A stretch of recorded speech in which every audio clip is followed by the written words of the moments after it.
달콤한 말씀 행복한 하루 강서공동체의 아침 말씀 묵상을 나누도록 하겠습니다. 오늘 나누실 말씀은 고린도전서 7장 25절로 40절입니다. 처녀에 대하여는 내가 주께 받은 계명이 없으되 주의 자비하심을 받아서 충성스러운 자가 된 내가 의견을 말하노니 내 생각에는 이것이 좋으니 곧 임박한 환난으로 말미암아 사람이 그냥 지내는 것이 좋으니라. 내가 아내에게 매였느냐? 노이기를 구하지 말며 아내에게서 노였느냐? 아내를 구하지 말라. 그러나 장가가도 죄짓는 것이 아니요 처녀가 시집가도 죄짓는 것이 아니로되 이런 이들은 육신의 고난이 있으리니 나는 너희를 아끼노라.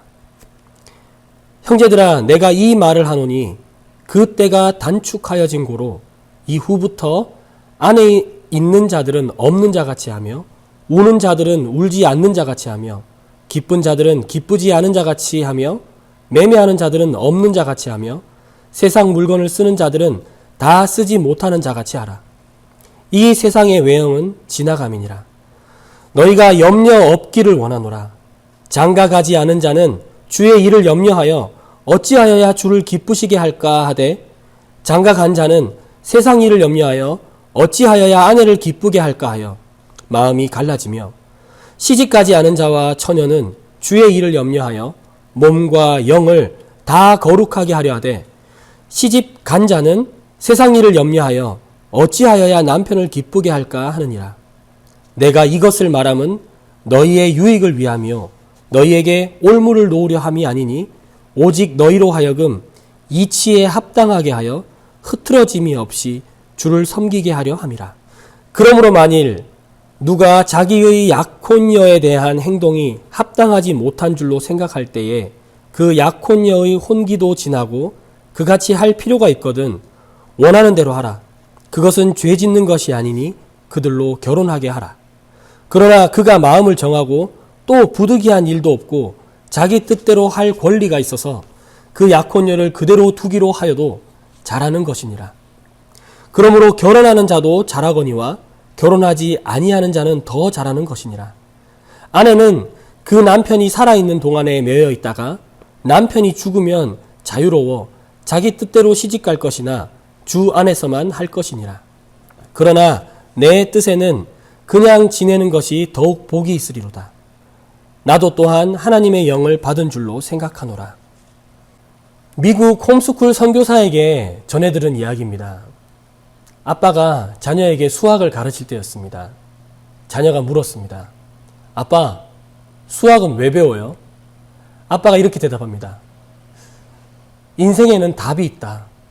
그 답이 있다는 것을 가장 잘 알려주는 학문이 수학이란다. 올바른 방식으로 문제를 풀면 답을 얻기가 더 쉽지. 아빠가 푸는 방식을 보고 배우렴. 고린도전서는 바울이 고린도 교회에 보내는 편지입니다. 그들의 상황과 어려움에 대해서 바울은 복음이라는 공식을 통하여 그들에게 문제를 풀어줍니다. 첫 번째는 분파가 되는 것들, 그리고 여러 가지 문제들에 대해서 바울이 갖고 있는 십자가의 도라는 공식으로 문제를 접근합니다. 그리고 고린도 교회의 성도들이 질문을 하였습니다. 결혼과 성관계, 그리고 우상숭배에 대한 질문을 하는 겁니다. 그 질문에 대해서 어떠한 선택이 주를 기쁘시게 할 건가? 어떠한 선택이 우리에게 영적인 유익이 있는가? 어떠한 선택이 연약한 자들에 대해서 배려하는 것인가? 라는 공식으로 바울은 답변을 하고 있습니다. 어제 본문에 이어서 결혼에 대한 대답 쭉 이어가고 있습니다.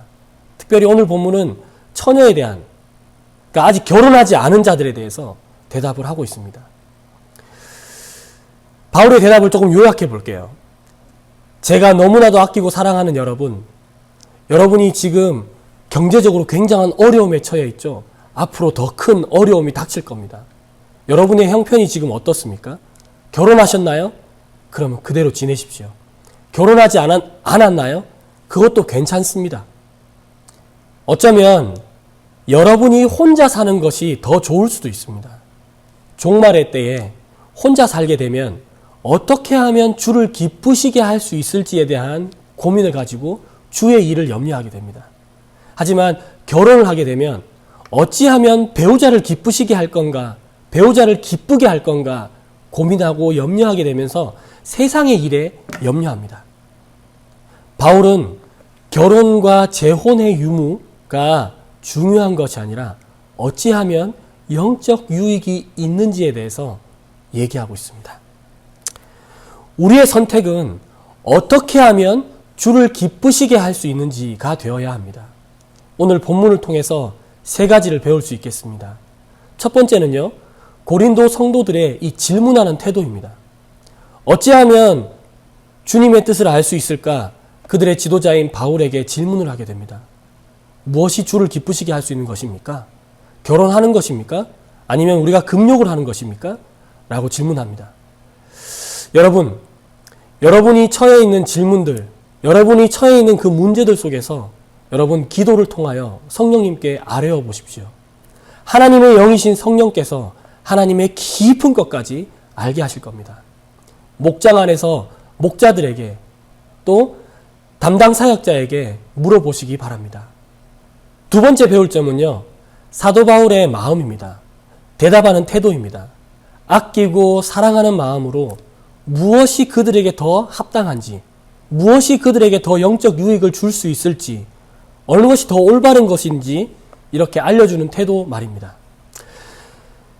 여러분 인생에서 또 오늘의 삶 속에서 여러분에게 도움을 요청하는 이들이 있습니까?